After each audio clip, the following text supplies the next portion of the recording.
ఈ స్వీట్ ని నువ్వు కానీ తిన్నావు అంటే నా మీద బాంబు పడినట్టే నీ కథలో నీ వేసాలు అన్నట్టు చూస్తా ఉంది. నేనైతే చేత్తో తీసుకోలేక నేట్ గా పోయి కటింగ్ ప్లేట్ తీస్తా ఉన్నా. నాకెంత బొత్త కొంటు చూడండి.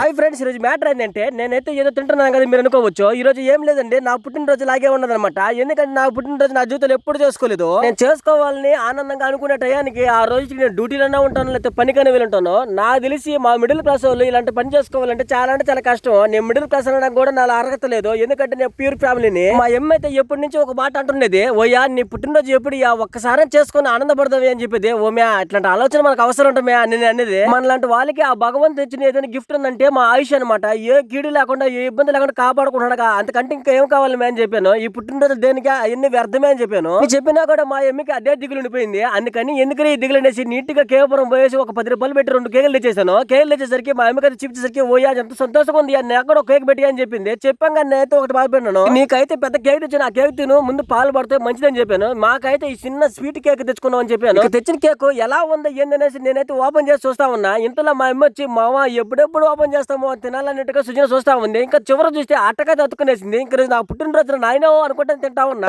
మాకు ఇచ్చిన ఈ గొప్ప అవకాశాన్ని నీకు స్థుతులు నాయన అనుకుంటా అయితే నీట్ గా అయితే తినేస్తా ఉన్నా. ఈ చిత్రం చూసి మీకు ఏమనిపిస్తుందో కామెంట్ చేసింది. అదే విధంగా మా సుజనా కోసం అయితే గజ్జికాయలు తెచ్చిన. ఇది గజ్జికాయలో మామూలు కాయలో నాకు తెలియదు కానీ ఎప్పుడు ఒకసారి కూడా నేను తినలే ఇంతవరకు. ఈ స్పెషల్ గా మా సుజనా కోసం తెచ్చిన. సుజనా ఎవరో కదా చాలా మంది కామెంట్లు ఆడుతున్నారు. మా మర్దలు అనమాట, అంటే మా భార్యకి చెల్లి అనమాట. అందువల్ల మా సుజనాని చాలా బాగా చూసుకుంటాను. ఎందుకంటే కష్టమైన నష్టం అంతా పంచుకుంటారు కాబట్టి. నచ్చితే వీడియోకి ఒక లైక్ చేసి మన ఛానల్ సబ్స్క్రైబ్ చేసుకోండి.